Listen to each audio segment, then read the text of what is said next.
day she showed up at my son's graduation party, she looked at me the way you look at something you've already thrown away, just to confirm it's still in the trash. She hadn't changed much. Same way of tilting her chin up when she walked into a room. Same slow smile. The kind that always meant she was calculating something. My son Nathan had invited her because he's a better person than I am, and because she is his mother, and he still believed, at 63, I've learned you can't argue a grown child out of hope. I was standing near the back of the yard, holding a bottle of beer I hadn't touched, when she found me. "You're looking old," she said. Not mean exactly, just observational, like commenting on the weather. I said she looked well. She looked around the yard. My daughter-in-law, June's parents' place. Big colonial out in Leesburg, Virginia. Nice porch, beautiful garden. And I could see her doing the math. Not my house. Not my money. Just a man standing at the edge of someone else's celebration, still wearing the same brand of shoes he'd worn for 20 years. "Still out in Manassas?" she asked. "No," I said. I moved. She raised her eyebrows a little, waiting for more. I didn't give it to her. That was the first moment. There were others. My ex-wife's name is Loretta. We were married for 26 years. That's not nothing. I want to be clear about that before anything else. 26 years is a life. It's a shape that you build around yourself without realizing it, and when it comes apart, the shape stays even after the thing inside it is gone. For a long time after the divorce, I kept reaching for things that weren't there anymore. The second pillow. The sound of someone else in the kitchen. The habit of saying we. We met in 1989 at a company picnic in Richmond. I was 31 and working for a mid-size HVAC contractor. She was there with a friend, laughed at something I said, and that was it. I was gone. We married 2 years later, had Nathan in 93, and I spent the next 2.5 decades believing I had done everything right. I wasn't a perfect husband. I want to say that too. I worked long hours. I could go quiet for days when something was bothering me. Just pull inward, which she always hated. We had years that were thin. When Nathan was in middle school and the economy had slowed and I was the only income and the money was tight enough that every grocery trip felt like a negotiation. Those years wore on her. I know that. I saw it happen. But I also know what I gave. Every Saturday for 10 years, I was in the stands for Nathan's baseball games, even the ones in February when you couldn't feel your hands. I renovated our kitchen myself over 3 weekends because we couldn't afford to hire it out, and it came out better than anything a contractor would have done. When her mother had her hip replaced, I drove down to Roanoke 3 times in 2 months. I showed up. That was my language. I showed up. The divorce came when Nathan was 24 and out of the house. She said she had been unhappy for years. She said she'd outgrown the life we had. She said, and this is the part I've turned over more times than I can count, "You were always more comfortable staying small." I didn't know what to say to that. So I didn't say anything. That silence probably looked like guilt. It wasn't. It was me trying to understand how the man I believed myself to be had become, in her accounting, small. The settlement wasn't kind. We'd owned a house in Manassas, a 3-bedroom colonial I put my own hands into for 20 years, every repair, every upgrade. In Virginia, marital property divides at whatever a judge decides is equitable, and the judge decided she got the house and I got a buyout that didn't reflect what I'd put into it. Her attorney was better than mine. I didn't fight it the way I should have. I was 57 years old, 2 years from 60, and something in me just ran out of argument. I took the money. I found a 2-bedroom apartment in Woodbridge. I went back to work. That was 2018. What she did in the years after the divorce, I heard through Nathan, who tried to be neutral, and mostly managed it. She'd started telling a version of our marriage that I didn't recognize. In her version, she had carried everything, the finances, the emotional weight, the planning, the future thinking. In her version, I'd been along for the ride, steady, sure, but fundamentally limited. A man without vision. I heard this secondhand, usually in fragments. A comment at Thanksgiving. Something said at her book club that Nathan's wife June had been told about.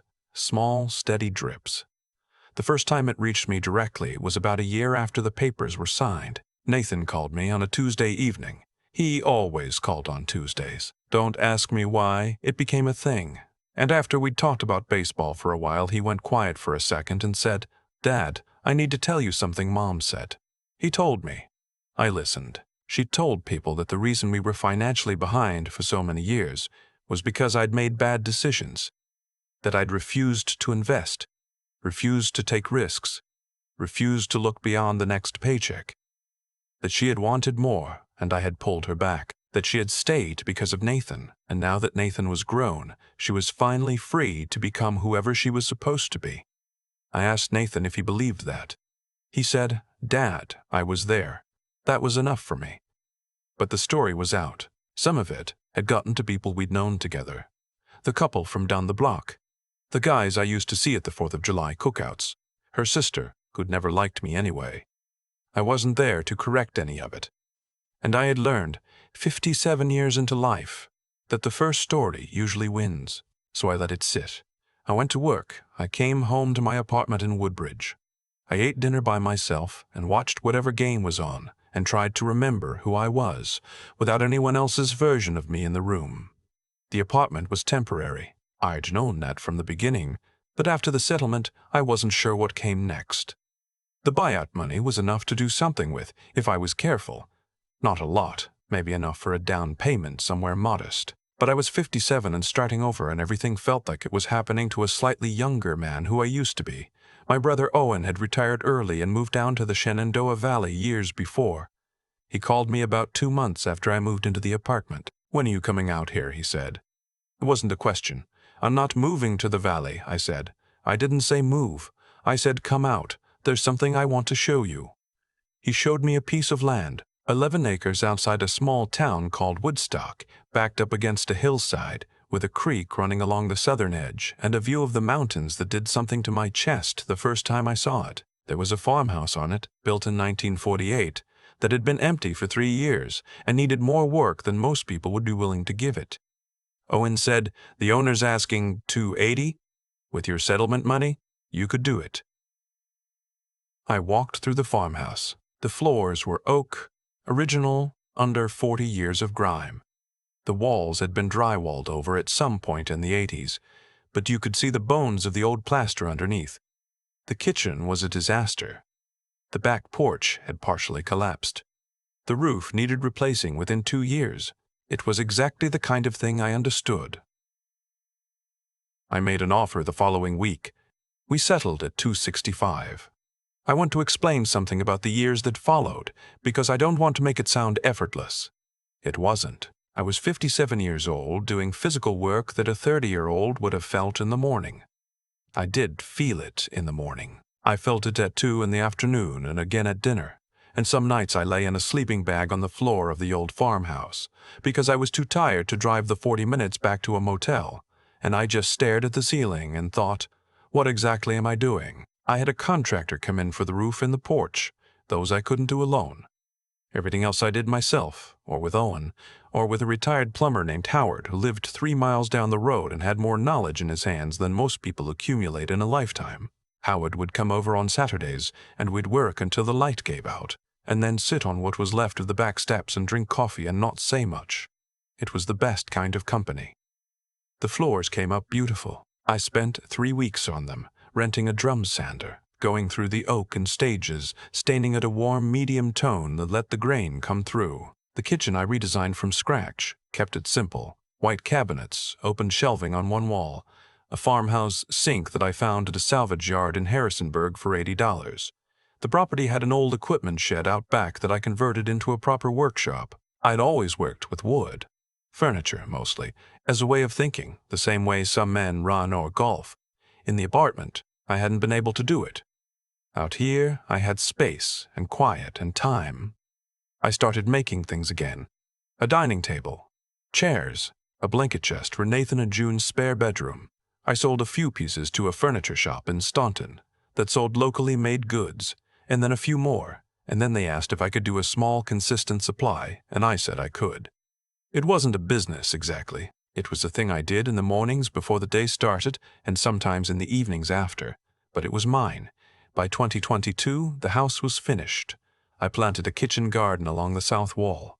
I built a proper stone path from the driveway to the front door. I hung a porch swing that I made myself from white oak, and most evenings I sat out there and watched the light move across the ridge and felt something I hadn't felt in years, which was the sense that the life around me was one I had actually chosen. I was 64 years old. Nathan's graduation, his MBA from George Mason, was in May of 2023. The party was at June's parents' place in Leesburg, about 45 minutes from Woodstock if you took Route 7. I drove up in my truck, which is a 2019 F-150 that I maintain myself, and which has 140,000 miles on it, and runs exactly as it should. That was where Loretta found me near the back fence. After the conversation about whether I was still in Manassas, after I told her I'd moved and didn't explain, she drifted away to talk to other people, and I watched her work the party, the way she always had, touching people on the arm, laughing at the right moments, making herself the center of whatever small gravity she was near. She was good at it. She'd always been good at it. Nathan found me about an hour in. He looked happy, which was the only thing that mattered. She asked about you, he said. I know. We talked. She asked where you're living. I told her I moved. He smiled a little. You didn't tell her where? No. He nodded, looked down at his beer. She told June's mom you're probably renting somewhere. I didn't say anything. Dad, he said. Can I ask you something? Sure. Why don't you just tell her? Like, just let her see it. I thought about it for a moment. I said, because then it's for her. He thought about that. Then he said, okay, but what if it's for me? 3 weeks after the party, Nathan called on a Tuesday. June and I want to come out for a weekend, he said. Can we? Of course. I might invite Mom. I was quiet for a second. She's never seen where you live, Nathan said. I've told her about it, but I don't know, Dad. She has this idea of you that isn't right. And I think, look, you don't have to do anything. You don't have to say anything. I just want her to see it. I thought about the reasons to say no. There were several. I thought about the version of myself who had stood at the edge of that party being tallied up and found wanting. And I thought about the farmhouse and the floors I'd sanded by hand, and the workshop, and the porch swing, and the 11 acres in the creek. And I thought about Howard and Owen and the Saturday mornings and the things I'd learned to make with my hands in the years since I had been, apparently, set free to become small. All right, I said. Come out. They arrived on a Saturday in June. Nathan drove. June was in the passenger seat. Loretta was in the back. I watched them come up the driveway from the porch, the gravel crunching, the truck kicking up a little dust. I'd done nothing to prepare. I hadn't cleaned anything extra or moved anything. The workshop was open. I had been working that morning, a set of side tables someone from the shop in Staunton had ordered, and sawdust was still on the floor.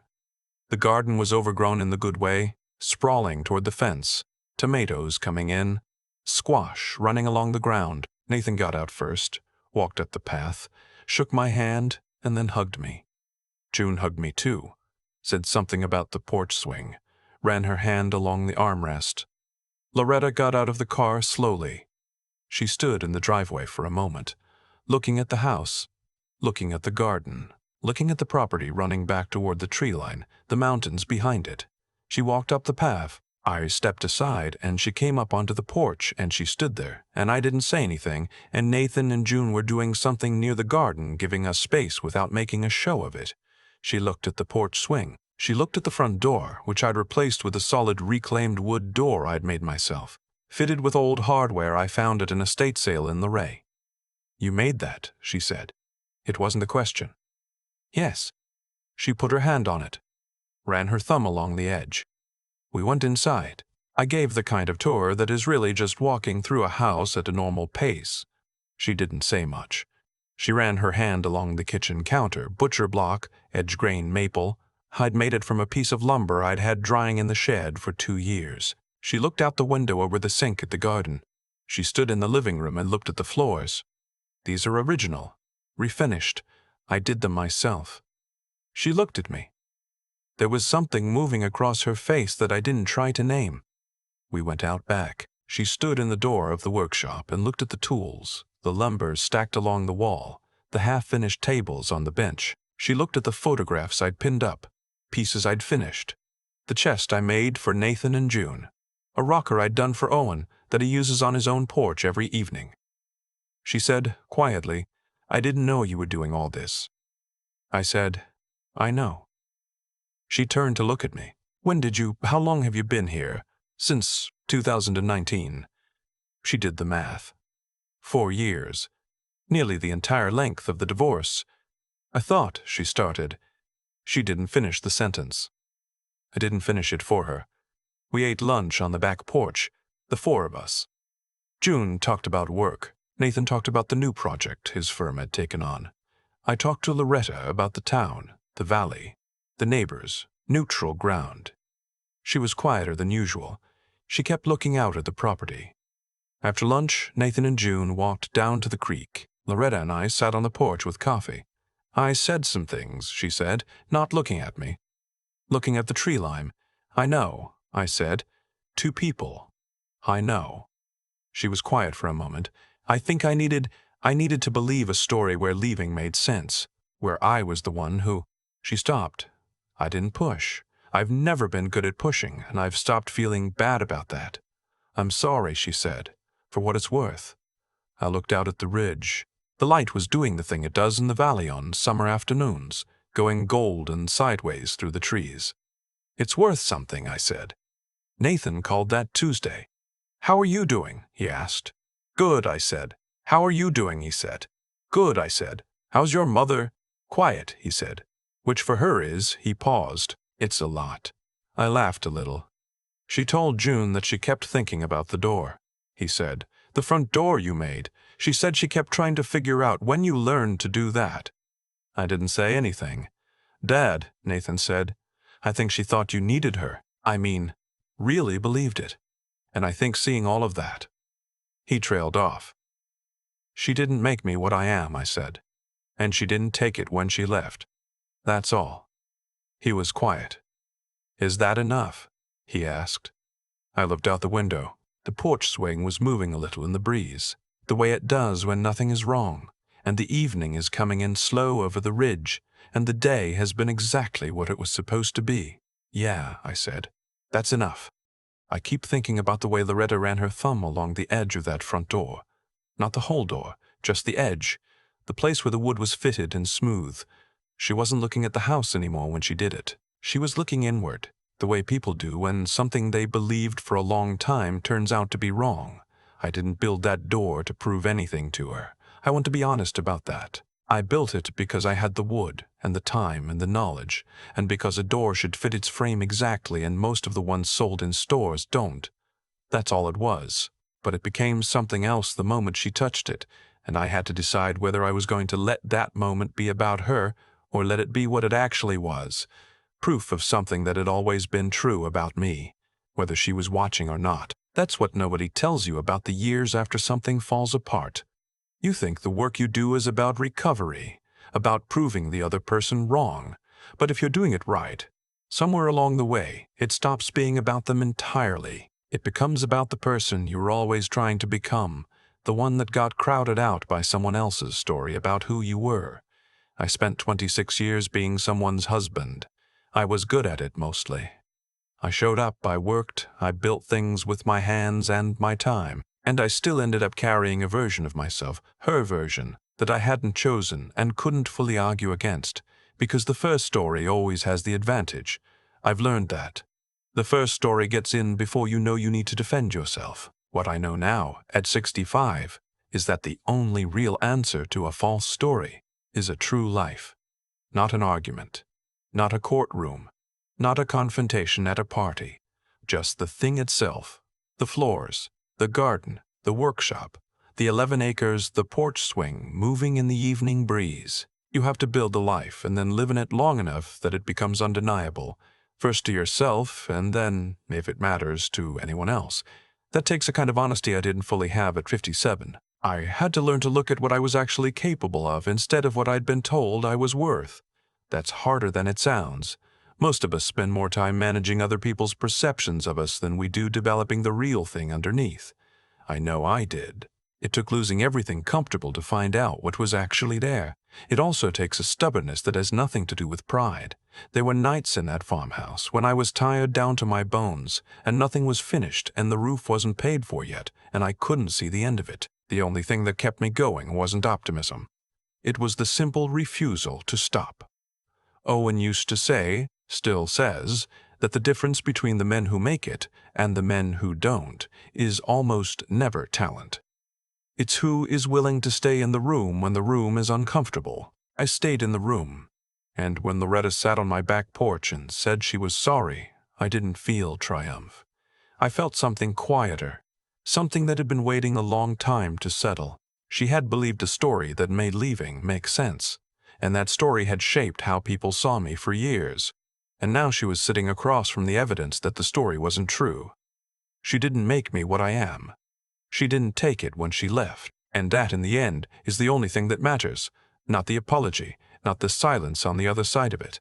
Just the knowledge, held steady and without bitterness, that what is genuinely yours cannot be taken.